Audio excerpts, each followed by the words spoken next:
দিলীপ ঘোষ বাবু আপনি ঠিক বলেছেন, গা গরম হয়ে গেছে, সকলের গা গরম হয়ে গেছে। ওই জন্যই তো বারুইপুরে গিয়ে সারা দিন সারা রাত ধরে মানুষ এত আন্দোলন করছে আর বিচার চাইছে। একদম ঠিক বলেছেন। বিয়ে তো বুড়ো বয়সে করেছেন, কি করে ছেলে মেয়ের মর্মটা বুঝবেন? জানি না আপনার আগে বিয়ে হয়েছে কিনা আর কোনো সন্তান আছে কিনা। যদি থাকতো তাইলে হয়তো আজকে আপনি এরকম ধরনের কথা বলতে পারতেন না, আর আপনি পার্টি পলিটিক্স নিয়ে আসতেন না।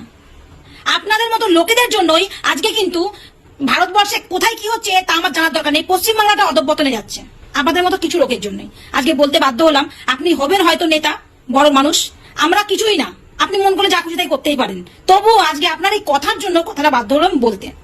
ঠিক আছে, বুড়ো বয়সে বিয়ে করেছেন, ছেলে মেয়ের মর্ম বুঝবেন না। কারণ মায়ের কোল থেকে সেই সন্তান চলে গেলে সে ছেলে হোক আর মেয়েই হোক, সেই মা বোঝে আর তার সেই ফ্যামিলি বোঝে যে কি যায়। আপনাদের দলে যে আছে রত্না ম্যাডাম, রত্না দেবনাথ, ওনাকে গিয়ে জিজ্ঞেস করবেন যে তার মেয়েটা তার কোল থেকে হারিয়ে গেছে, তার কতটা কষ্ট হয়েছে। আপনাদের দলেই তো আছে। জানি না এখন হয়তো দুঃখ কষ্ট সব মুছে গেছে, যার জন্য মেয়ের কথা লিখে লিখে পোস্ট করতে হয়, লিখে লিখে দেখে দেখে পোস্ট করে উনি। জানি না সেই দুঃখ ওনার আছে কিনা, আর যদি থাকতো হয়তো পলিটিক্স করতো না। যাই হোক, আপনার এই কথাতে আমি হয়তো সম্মতি দিতে পারবো না, আপনাদের দলের লোক হয়তো কিংবা আপনাকে যারা ভালোবাসে তারা হয়তো দিতে পারে। মোমবাতি আর জেলে লাভ নেই, আর আইন করে লাভ নেই।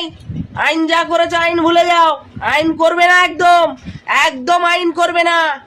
তো আইন করতে করতে অনেক সময় লেট হয়ে যাবে, তাতে ধর্ষণকারী রোকা যাবে না, মেয়েদের যে ধর্ষণ হচ্ছে রুকা যাবে না। তার থেকে জনগণ সঙ্গে সঙ্গে পিটিয়ে মারুক। ওই কুপচপ বাগচি বলছে না রুখে দাঁড়াবে, রুখতে পারবে না কুপচপ বাগচি। তুমি কি করে রুখবে? জনগণ এর আজ নাই 2 মাস, 2 মাসে একটু অতিরিক্ত হয়ে যাচ্ছে না? এটা সন্দেহজনক হচ্ছে নাকি? হ্যাঁ, মনে হচ্ছে না কুপচপ বাগচি? তোমার মনে হচ্ছে না এটা 2 মাসে একটু 4-5টা হয়ে যাচ্ছে মানে একটু সন্দেহজনক? তাহলে আর মোমবাতি জ্বেলে লাভ নেই। যা জ্বেলেছ খুব ভালো জ্বেলেছ, এখন জনগণের হাতে তোলো। আইন করতে গেলে দেখবে ধর্ষণদের আর শাস্তি হচ্ছে না, সুস্থভাবে ফাঁসি হচ্ছে, আর নালে হচ্ছে না। সঙ্গে সঙ্গে জনগণ পিটিয়ে পিটিয়ে শাস্তি দিয়ে দিয়ে খিচে খিচে খিচে খিচে মারবে, তবে হবে ধর্ষণ মুক্ত। বারুইপুরে আবার একটা এরকম ঘটনা ঘটেছে, মানে কিরকম যেন একটা মনে হচ্ছে যেন একটা অন্য জগতে আমরা রয়েছি। কি বলবো, মানে নরেন্দ্রপুরে এদিকে বাবা ছেলে অপহরণ হয়েছে, মানে খুঁজে পাচ্ছে না, বাড়ির লোক থানায় কমপ্লেন দায়ের করেছে। দেশপ্রিয় পার্কে এক বিজেপি পার্টি অফিস থেকে তাদেরকে উদ্ধার করা হয়েছে। মানে এগুলো কি হচ্ছে, এগুলো কি চলছে? তাদেরকে নাকি অপহরণ করা হয়েছে। আর রেপ তো মানে কোনো ব্যাপারই না, পুরো মুড়িমুড়কি হয়ে গেছে এখন। মানে অদ্ভুত, কিছু বলা যাবে না। বললে এদিকে কিছু প্রতিবাদ করলে বলবে এই চটি চাটা বাংলাদেশ চলে যা, এই চটি চাটা পাকিস্তান চলে যা। তোরা বাংলাদেশ পাকিস্তান করতে থাক, এদিকে অরুণাচল প্রদেশে বর্ডার থেকে চীন ঢুকে গেছে 60 কিলোমিটার পর্যন্ত।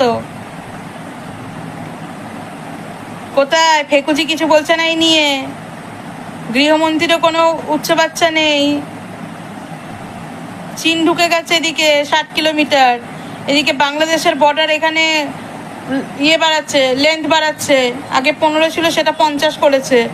এদিকে চীন ঢুকে গেছে। মানে সে আগেকার দিনে হতো না, বৌমা মাঠে হাঁক দিয়ে বসেছে মাথায় ঘোমটা দিয়ে, ঠিক আছে, মুখ দেখা যাচ্ছে, মানে আগেকার দিনে তো মুখ দেখা যে যাবে না এরকম ব্যাপার ছিল। তো মাথায় যাই হোক মোটামুটি কাপড়টা দিয়ে হাঁক দিয়ে বসেছে। তো দূর থেকে দেখে শ্বশুর আসছে, তো শ্বশুরকে দেখে লজ্জায় মাথায় ঘোমটা টানছে আর পেছন থেকে কাপড় উঠে যাচ্ছে। সেই অবস্থা এখন ভারতবর্ষের হচ্ছে।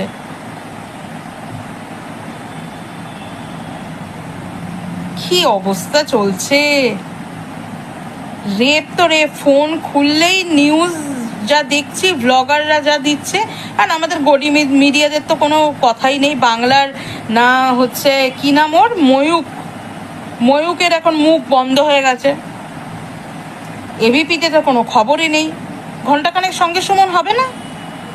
সুমন দা ঘন্টাখানেক সঙ্গে সুমন হয়ে যাক, বারুইপুরটা নিয়ে একটু বসুন। নেই, ক্ষমতা নেই, হয়ে যাক ঘন্টাখানেক সঙ্গে সুমন, টপিক থেকে বারুইপুর। কি কি বলেন? নেই ক্ষমতা। অবশ্য এটা করলে তো আবার বাংলোটা হবে না, না আর একটা বাংলো হবে না, বিদেশ ট্রিপটা হবে না, তাই না? সেটাই। প্রপার্টির মানে যেই ফ্লোতে এগাচ্ছে সেই ফ্লোটা কমে যাবে, এগুলো দেখাতে পারবেন না মিডিয়ারা। যাকগে, আপনারা নিত কি হয়েছে, এখন হাতে হাতে সবার ক্যামেরা আছে, ভিডিও দেখতে পাচ্ছি, থানাতে কি কি সেটিং চলছে সেই সবও দেখতে পাচ্ছি, কাকে ছেড়ে কাকে ফাঁসানো চলবে, মূল অপরাধীকে সাইড করা চলছে সেটাও দেখতে পাচ্ছি, সবই ভিডিও আসছে, সব রকমই ফিরে আসছে। অবশ্য দেখতে হবে, খালি দেখার জন্য চোখ থাকতে হবে আর শোনার জন্য কানটা অ্যাক্টিভেট রাখতে হবে। চাড্ডিদের মতন অন্ধভক্ত হলে হবে না, ঠিক আছে? সবাই একটু সাবধানে থাকবেন, যাদের যাদের বাড়িতে মেয়ে রয়েছে, মেয়ে কি ছেলে কি, এখন সবাই একটু সাবধানে চলাফেরা করবেন। এ বাংলা সে বাংলা নেই, এ বাংলা এখন পাল্টে গেছে, এ বাংলা এখন ক্রিমিনালদের বাংলা হয়ে গেছে। না বাংলায় সেই সংস্কৃতি রইল, না বাংলার সেই ঐতিহ্য রইল, না বাংলার সেই ভদ্রতা, সেই বাংলার সেই যে একটা আতিথেয়তা সেটাও নেই, সেটাও পাল্টে গেছে।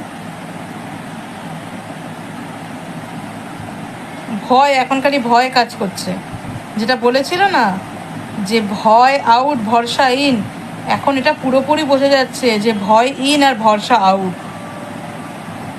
আর একটা কথা, তৃণমূল কংগ্রেসের ঝান্ডা ধরার লোক নেই, তৃণমূল কংগ্রেসের কেউ নেই, কোনো এমপি নেই, কোনো এমএলএ নেই, কেউ নেই, মমতা বন্দ্যোপাধ্যায় এখন একা। তাহলে কেন তাকে এখনো রাস্তায় নামতে বাধা দেওয়া হচ্ছে? তো ঝান্ডা ধরারই লোক নেই, তাহলে কালকে সে সামান্য একটা মিছিল করতে নেমেছে, তাকে পুলিশ আটকাচ্ছে, এই রাস্তা দিয়ে না, এখান দিয়ে যেতে পারবেন না, এক্ষুনি ঘুরিয়ে নিন। কেন তাকে এত ভয়? কেন কেন তাকে এখনো এত ভয়? এত ভয় পেলে হবে দাদা? রাস্তায় তো উনি নামবে, উনি তো জননেত্রী, তাই না? উনি মাটি থেকে লড়ে উঠেছে, তো ওনাকে তো লড়াইটা রাস্তা থেকে লড়ে উঠেছে ভাই, আবার লড়াইতে ওনাকে নামতে তো হবেই, আর রাস্তা থেকেই লড়ে উনি আবার সেই জায়গা পাবে, এইটুকু বিশ্বাস আছে, বিশ্বাসও আছে, ভরসাও আছে। জয় বাংলা। দুবাইতে কেউ যদি চুরি করতে গিয়ে ধরা পড়ে, তার আঙুল কেটে দেওয়া হয়। মানে ওখানকার ল এতটাই স্ট্রিক্ট, ওখানে পানিশমেন্টটা এতটাই স্ট্রিক্ট যে কেউ চুরি করতে যাওয়ার আগে ভাববে। তো সেখানে যদি রেপ বা মোলেস্টেশনের মতো কিছু হয়,